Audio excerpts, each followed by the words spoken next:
दोस्तों आज के हमारे इस वीडियो का टॉपिक है व्हाट इज ओम्स लॉ। ओम का नियम क्या होता है।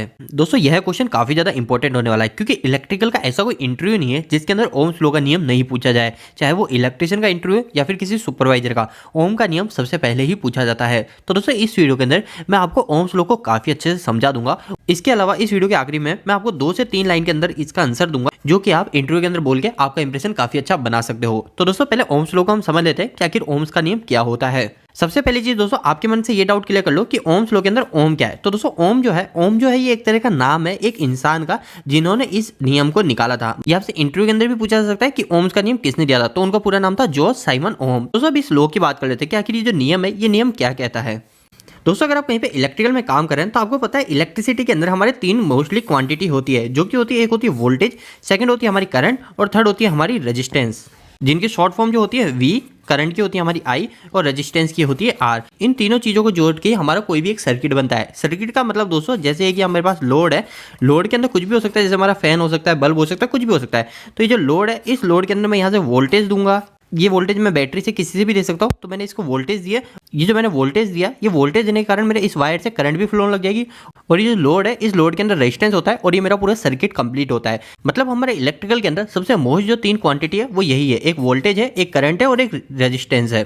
तो दोस्तों हमारे जो जॉर्ज साइमन ओम थे उन्होंने इस चीज पे ही रिसर्च करी थी कि आखिर ये वोल्टेज, करंट और रेजिस्टेंस इन तीनों में आपस में संबंध क्या है। संबंध का मतलब दोस्तों ऐसा है जैसे हमको पता है ना 2 + 2 होता है 4, 2 में 3 का मल्टीप्लाई करता हूँ तो आता है मेरा 6, हमको ये पता है, ये भी एक तरह का हमारा संबंध है। तो दोस्तों इसी तरह हमारा जो इलेक्ट्रिसिटी है इस इलेक्ट्रिसिटी के अंदर ये जो तीनों क्वांटिटी है इन तीनों के अंदर क्या संबंध है वही चीज इस ओम के नियम के अंदर हमको पता चलेगा। तो दोस्तों हमारे जो जॉर्ज साइमन ओम थे उन्होंने हमको फाइनल में एक फॉर्मूला दे दिया था ताकि हमको हर चीज को सॉल्व करना काफी आसान हो जाएगा। उन्होंने जो हमको फॉर्मूला दिया था वो दिया था V = I × R। यह फॉर्मूला हमारे वोल्टेज, करंट और रेजिस्टेंस तीनों के आपस में संबंध को बताता है।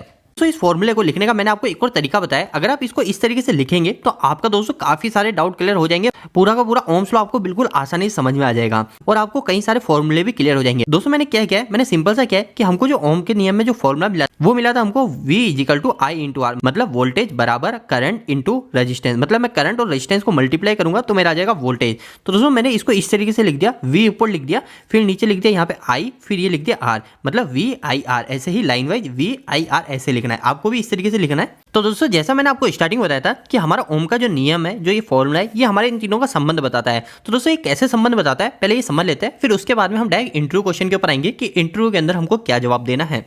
तो दोस्तों इसको समझना काफी सिंपल है। जैसे मैंने आपको ये लोड बताया था ऐसा ही लोड मैं वापस से यहाँ पे बना देता हूँ। अब ये लोड जैसे मैं मान लेता हूँ कि मेरे पास एक एलईडी है। आपको पता है एलईडी होती है हमारी छोटी छोटी, हम मैं मान लेता हूँ मेरे पास जो एलईडी है ये मेरे पास एलईडी है 2 वोल्ट की, मतलब कि इस एलईडी को चलाने के लिए मेरे को इसको 2 वोल्ट सप्लाई देनी है। तो दोस्तों एक समस्या यहाँ पे ये आ रही है कि मेरे पास ये एलईडी तो 2 वोल्ट की है, इसको सप्लाई 2 वोल्ट की देनी है, पर मेरे पास जो यहाँ पे मेरे पास बैटरी है वो बैटरी है मेरे पास 9 वोल्ट की। तो अगर मैं इस बैटरी से वोल्टेज एलईडी को दूंगा चलाने के लिए तो मेरी बैटरी हैंड टू हैंड खराब हो जाएगी, जल जाएगी।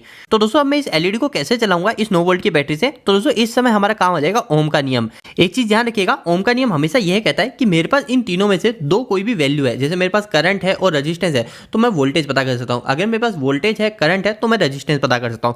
यानी मेरे पास 2 चीज होनी चाहिए। और आपने भी देखा है कभी भी हम एलईडी को देखते हैं तो आपने उस पर देखा है कि उस पर वोल्टेज तो लिखा होता है कि उसको वोल्टेज कितने देना है, इसके साथ में उसका करंट भी लिखा होगा कि हमारी जो एलईडी है एलईडी करंट कितना लेगी। तो जैसे मैं यहाँ मान लेता हूँ कि हमारी जो एलईडी है ये एलईडी करंट लेगी हमारी 20 मिली एम्पियर। इस एलईडी पे लिखा है 2 वोल्ट और 20 मिली एम्पियर। तो दोस्तों ओम का नियम कैसे काम आएगा अब ये समझ लेते हैं।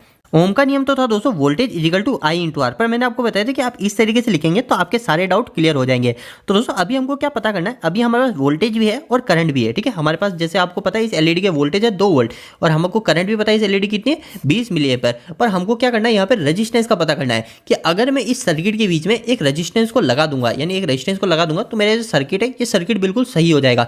तो मेरे को यहाँ पे इस सर्किट में रेजिस्टेंस कितने का लगाना है वो मैं इस ओम के नियम से पता कर लूंगा। और रेजिस्टेंस निकालने का फॉर्मूला कैसे पता चलेगा मुझे, तो वो काफी सिंपल है। ये R है ना, ये R का R यहाँ लिख दिया और ये V ऊपर है तो यहाँ पे ऊपर V लिख दिया और नीचे I है, V ऊपर है I नीचे तो V/I हो जाएगा। इसी तरह इससे 2 फॉर्मूले और बनेंगे। एक करंट निकालना है, अगर मेरे को कभी करंट निकालना है तो करंट का फॉर्मूला कैसे बनेगा, करंट I का I लिखा, V ऊपर है तो V ऊपर लिख दिया और R नीचे तो R नीचे लिख दिया। तो ये मेरा करंट का फॉर्मूला हो गया। इसके अलावा एक और फॉर्मूला बनेगा, वो बनेगा V का। तो V का कैसे बनेगा, V और I और R पास पास है तो I × R हो जाएगा। तो ये हमारे ओम्स लॉ के 3 फॉर्मूले होते हैं और ये तीनों फॉर्मूले हमारे यहाँ पे मिल चुके हैं इस बॉक्स की सहायता से। और दोस्तों अभी हमारा जो फॉर्मूला काम आएगा वो आएगा रेजिस्टेंस का, कि मेरे को रेजिस्टेंस निकालना है। तो रेजिस्टेंस कैसे निकालूंगा, मेरे को चाहिए एक तो वोल्टेज। तो दोस्तों मैं यहाँ पे वोल्टेज कौन सा लिखूंगा, मैं यहाँ पे वोल्टेज लिखूंगा कि मेरे पास 9 वोल्ट है यहाँ पे सप्लाई, पर मेरे को चाहिए 2 वोल्ट। ठीक है, 2 वोल्ट चाहिए। मेरे को कितने वोल्टेज कम करना है, मेरे को 7 वोल्टेज कम करना है ना। 9 में से 2 निकाला तो मेरे बच गए 7, तो 7 वोल्टेज कम करना है। तो मैं यहाँ लिख दूंगा 7 वोल्टेज। और मेरा जो करंट है, मेरी जो एलईडी करंट लेगी वो करंट लेगी 20 मिली एम्पियर। तो मैं यहाँ लिख दूंगा, यहाँ पे डायरेक्ट मैं 20 मिली एम्पियर नहीं लिख सकता, यहाँ पे मेरे को लिखना पड़ेगा 0.02। ऐसा क्यों लिख रहा हूँ, ऐसा इसलिए लिख रहा हूँ क्योंकि हमारा जो 1 एम्पियर होता है उस 1 एम्पियर के अंदर 1000 मिली एम्पियर होते हैं। तो 20 मिली एम्पियर को मैं एम्पियर में कैसे कन्वर्ट करूंगा, तो 20 भाजक 1000 कर दूंगा। तो 1 जीरो से हमारा 1 जीरो कट जाएगा और 2 जीरो और बच गए, तो ये 1 और ये 2 और यहाँ पे हमारा आ जाएगा पॉइंट, तो हो जाएगा हमारा 0.02। तो मैंने यहाँ लिख दिया 0.02। तो दोस्तों मैं इसका भाग कर लूंगा। तो दोस्तों इन दोनों को भाग करने के बाद मेरे जो रेजिस्टेंस की वैल्यू आई वो आई 350 ओम। मतलब कि अगर मैं इस सर्किट के अंदर यहाँ पे 350 ओम का रेजिस्टेंस लगा दूंगा और फिर बाद में मैं इस बैटरी की सहायता से एलईडी को वोल्टेज दूंगा, तो मेरी जो एलईडी है ये एलईडी ग्लो हो जाएगी और ये एलईडी खराब भी नहीं होगी। तो दोस्तों इस तरीके से हमारे ओम का नियम हमारी मदद करता है। दोस्तों अभी मैंने आपको सिर्फ रेजिस्टेंस का एग्जांपल लिया है, इसके अलावा दोस्तों ओम का नियम हमको वोल्टेज और करंट निकालने में भी हमारी मदद करता है।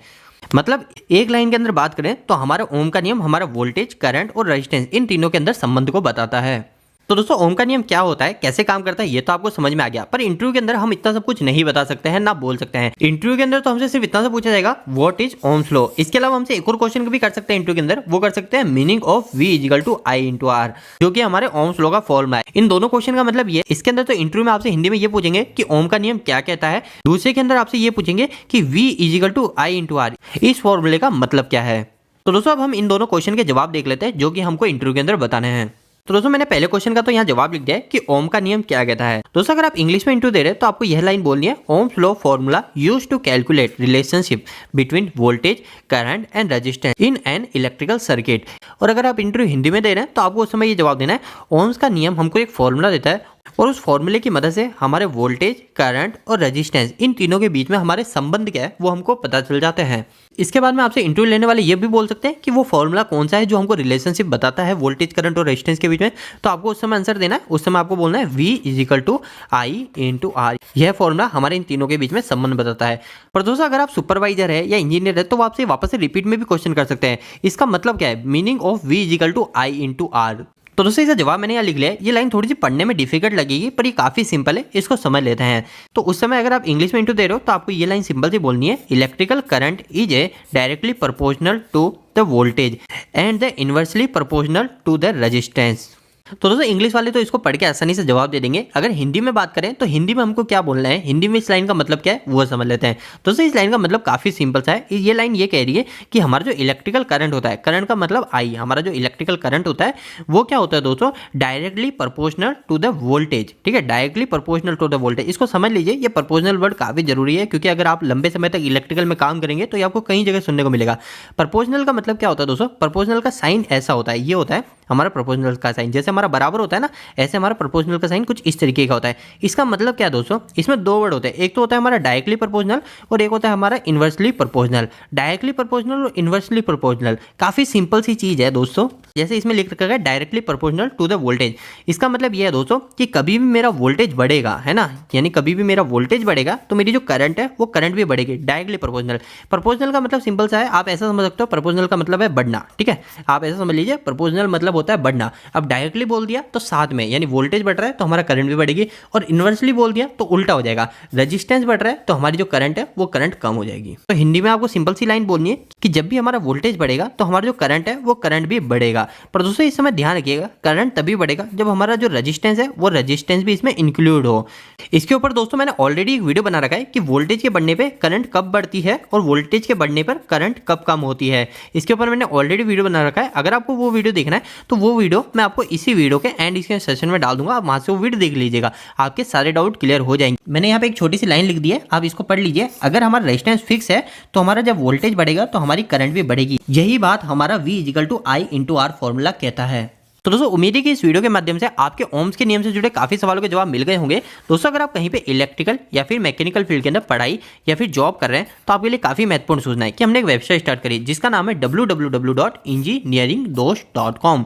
दोस्तों इस वेबसाइट पे आपको काफी अच्छे हिंदी में इलेक्ट्रिकल और मैकेनिकल से जुड़े आर्टिकल मिलेंगे। और दोस्तों आपको यहाँ पे जो भी आर्टिकल मिलेंगे वो इतने आसान शब्दों में होंगे कि यहाँ पे कोई 8वीं और 10वीं क्लास के लड़के भी जाके इनको पढ़ते हैं तो वो भी अच्छे से इलेक्ट्रिकल और मैकेनिकल को समझ जाएंगे। तो दोस्तों एक बार आप हमारी वेबसाइट से जरूर जुड़िए। इसके लिए आप जाके गूगल पे सर्च मार सकते हो engineeringdost.com। और दोस्तों आपको वेबसाइट कैसी लगी प्लीज वहाँ पे कमेंट बॉक्स में कमेंट करके जरूर बताइएगा।